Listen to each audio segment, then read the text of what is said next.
And so do you want to begin with maybe talking a little bit about that, some of the information that you shared with the coordinators? And well, basically, we're involved in a process, and I guess that wasn't really clear to a lot of people where we were going with all this, other than taking back our country, as the saying goes. But actually, there is a process involved where the states are called into session.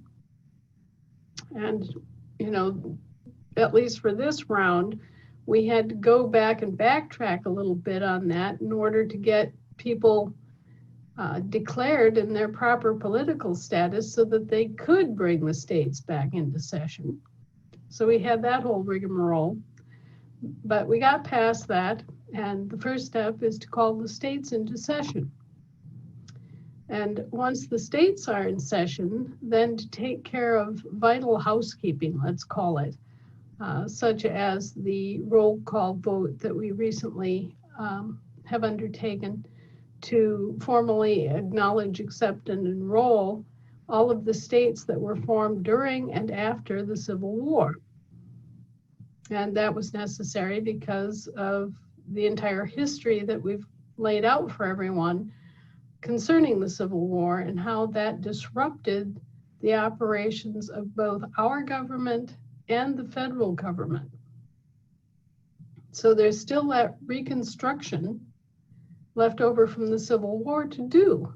And then the next step of the reconstruction, we've got 2 steps done so far with the organization of the state assemblies and the enrollment of all of the rest of the states, so that we now have 50 state assemblies. We have 50 fully declared, enrolled, and empowered states that are able to operate on a par with each other. And now the next step is to begin the actual reconstruction. Now, I don't know about you, but when I was going to school, we gray-haired great grannies, the reconstruction was taught as part of the Civil War. We had the entire layout of how the war got started and the different causes of the war and John Brown's attack on the arsenal. All of that was all there. And at the end of it all, there was the reconstruction. And the way they presented it made it sound like the reconstruction was done and over 150 years ago. Forget that and move on. But what we've discovered is that the reconstruction was never completed. And so as a result, that remains to be done in order to restore our government to full functionality the way it was intended to operate. It's sort of like having an 8-cylinder engine under your hood and you're clunking along on 4 cylinders. And so we need to reconstruct the government as it was meant to be, and to, in order, reconstruct the parts of it that are not working at this point.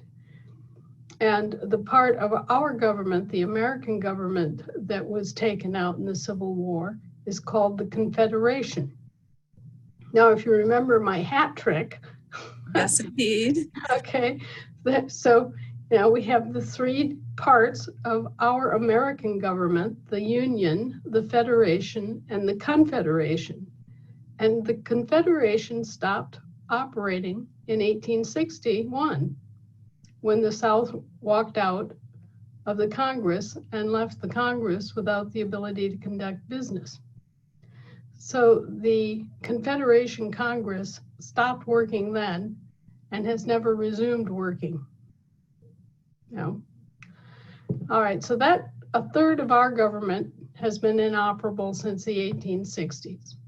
So what happened to the federal government? Well, it was sort of like a domino effect. When the Confederation stopped working, it stopped being able to operate the states of America. And the states of America is a doing business name as for the Confederation. Okay, so when the Confederation stopped operations, there was no longer anyone in charge of the states of America either. So that American part of the federal government also stopped working. The states of America was a federal subcontractor, just like the territorial government and the municipal government. And it was the actual federal government in terms of Americans and America, but it stopped working. So a third of our government has been inoperable, and a third of the federal government has been inoperable ever since. If you were to think about this, it'd be like taking the middle out. You know, if you're looking at an Oreo sandwich cookie, No sandwich. there's no cream in the middle, okay? There's no connecting goop that ties the two edges together. And that's what we're reconstructing now.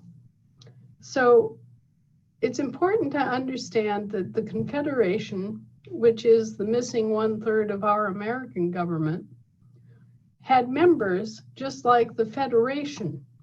You have the Federation and then you have the Confederation, right? And the members of the Federation are the states. Just plain old states with no foo-foo-rah or additional titles or anything, just the states like Wisconsin, Wyoming, California, Minnesota, Virginia, Florida, right? Just that, the name, right? Those are the members of the Federation. Now they, being state assemblies, right? Our state assemblies aren't always in session. Right. Our state assemblies come into session when they're needed to settle questions that only the state assemblies can answer. So typically the state assembly would be in operation for a couple of weeks in the spring or the fall or in between, but not for long periods of time. People couldn't afford long periods of time away from their farms and their homes and their businesses. So when you have a government of, for, and by the people, you have to allow for the fact that the people have lives. They're not professional politicians. They're tradesmen, they're pastors, they're small business owners, they are, teamsters, they're truckers, they're nurses, they're people that have lives apart from just being politicians full time. And so our state assemblies have never been in session in the constant fashion that so many other organizations are. Anyway, our state assemblies and the states that they are representing as the actual populace of the state are members of the Federation. And the Federation is the United States of America, which is unincorporated and always has been, okay? Now, the Confederation is a spin-off of the Federation, which makes perfect sense if you think about the language. You have the Federation and then you spin off the Confederation. And basically, the Confederation is almost like a mirror image or brother package where you have the state, like Maine, that's a member of the Federation, and Maine then spins off the state of Maine, which is a member of the Confederation. Sure. Okay, and so each state has its member in the Federation and each state has its member in the Confederation. And so Maine is a member of the Federation and the state of Maine is a member of the Confederation. Okay, and so what is a state of state? It's basically a business organization that is formed to conduct business for the state assembly when the state assembly is not in session. And it's limited to basic functions like, providing state credentials, providing fire service and road maintenance, taking care of public lands within the state, making sure that they're maintained and accessible and cared for and properly,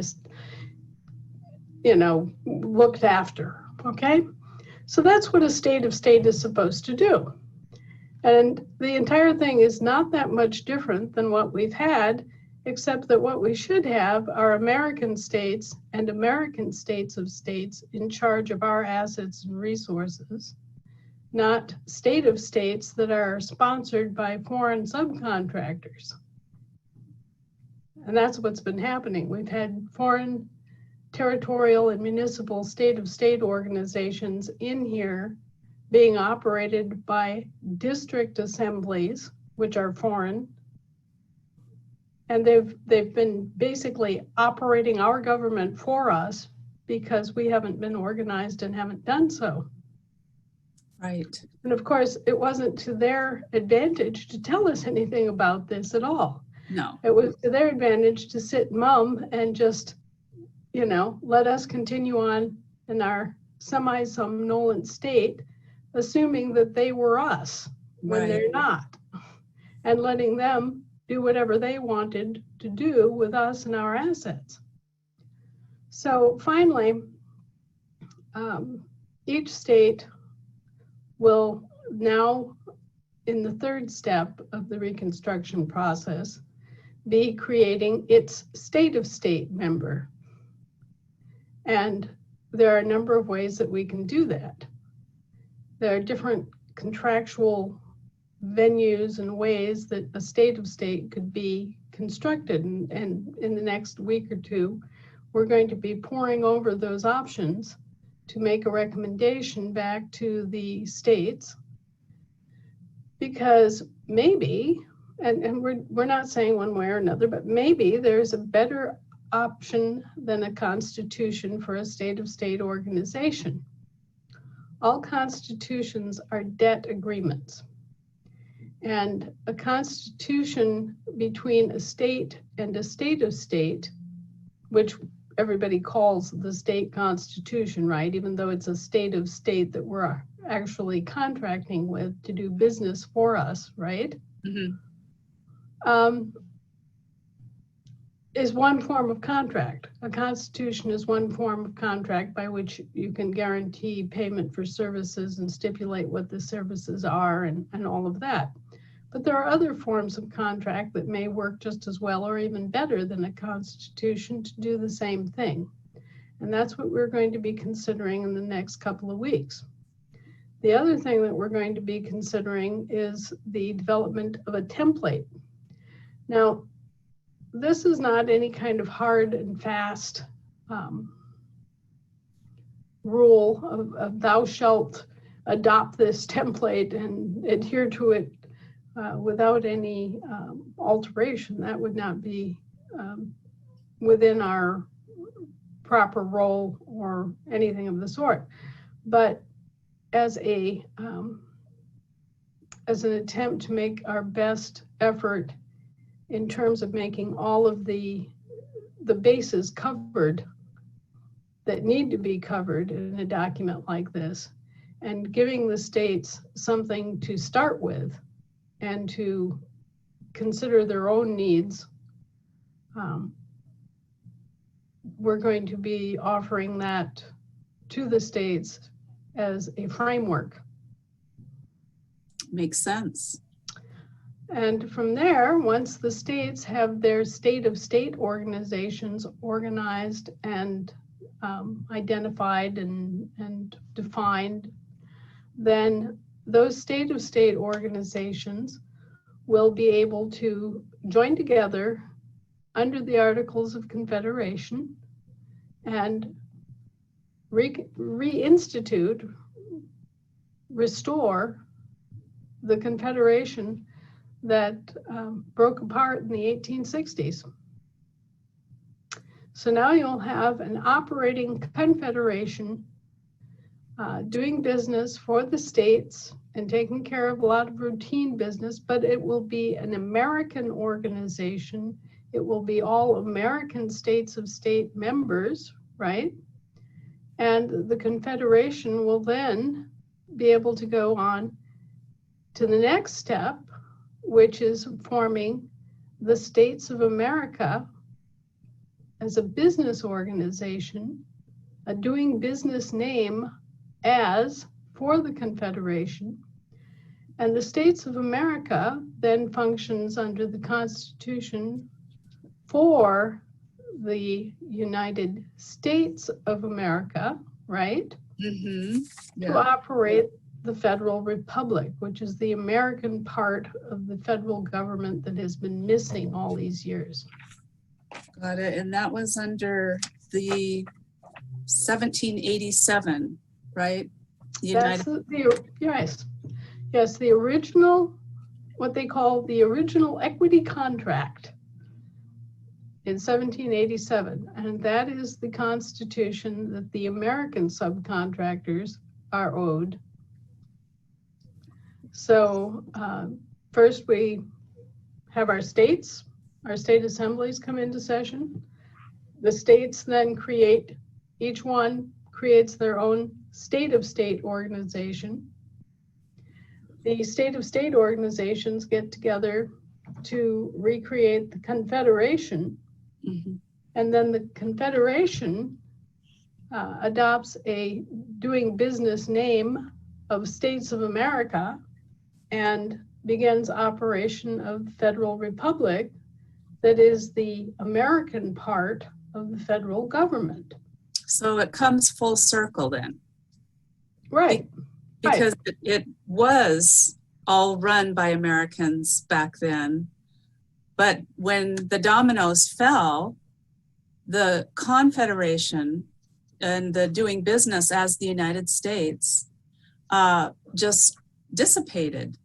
And one of the questions that I'm wondering is, they were delegated certain jobs and functions and things like that. What happened? Did those get absorbed by the territorial and municipal? They either got absorbed by the territorial and municipal governments that took over on a quote unquote emergency basis, mm-hmm. or they just were left to flap in the wind. Okay. One of the odd things here is that the federal government operates entirely on credit. Right. And so they could not mint actual money. No. And they cannot function using actual money. So us not having our confederation in order really put a crimp in the attempts to bring the world back onto a gold and silver standard, for example. Yeah. Because there's no way to generate new money within the federal system. They have to operate on credit and commercial script. Mm-hmm. And so the loss of the middle ground of our government has had repercussions for us, but it's also had deleterious effects for the rest of the world. Yep. And, doing the reconstruction will solve an awful lot of that. It will bring it back to 6 cylinders and then 8 cylinders again. That's so and exciting. Our engine will be running. Yeah, that's so exciting. Yes, and the other aspect of the way the federal government is structured is that the Americans are supposed to be keeping the foreign subcontractors in their place. Yes, absolutely. And we know that they've totally run amok. Yes, they did. So once the Federal Republic is reestablished, they will ride herd on the territorial government and the municipal government to make sure that they are adhering to their contracts and not playing a bunch of ugly games to pillage and plunder and take advantage of their employers. Right. Now, you mentioned that they can only operate with credit, and they use our credit because they don't have anything. They only Right. have debt notes. Right. And so the problem is that we're supposed to have fiduciary deputies making the decisions about spending. And instead, what we've had are representatives. And they've been representatives that are attached to foreign corporations. So essentially, what they were doing is they were bypassing us and what, the way our government should have been working. Claimed that there was an emergency situation that they just had to step in. They substituted their state-of-state organizations for our state-of-state organizations. And they accessed our credit also on an emergency basis and used that credit to basically stand as chattel and collateral for their borrowing to bulk up their commercial corporations that are merely corporations in the business of providing governmental services. So now you can see why it was to their advantage to continually promote and expand upon all of the services that they were basically offering and then shoving down our throats and then forcing us to pay for. Right. It's basically a form of extortion and racketeering. Right. Where, your employees tell you what services they're going to provide to you and how much those services are going to cost, and then they come around and they strong arm you to pay for those services, and you have nothing to say about it. Mm-hmm. Yeah. Which is completely bass-ackwards, as my mother would say, and a situation where the tail was wagging the dog for a long, long time. And this is something that we've all experienced. Mm-hmm. It's not something that's unfamiliar to us. We all know that we get these anonymous notes in the mail that tell us that we owe so much and we'd better pay it, or they're going to take us off to jail, and they're going to place us in debtor's prison, which should not exist on our soil.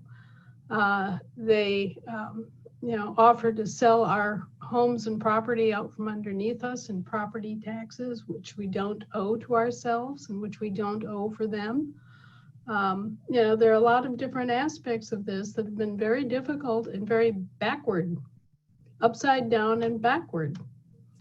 And so now the employers are stepping forward and presenting, not representing, but presenting themselves and their own interests and taking up the job of self-governance.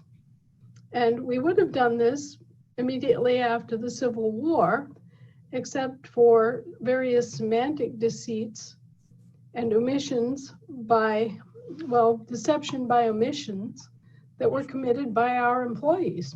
Yeah, exactly. And the use of our credit began with Lincoln in 1861 with that executive order. Is that what kicked? No, they've always, from the very beginning, the federal government has always functioned on credit. Okay. And our Congress is meant to exercise that credit. Okay. But our Congress, unlike their Congress, is composed of fiduciary deputies, right, who are obligated to the prudent man standard.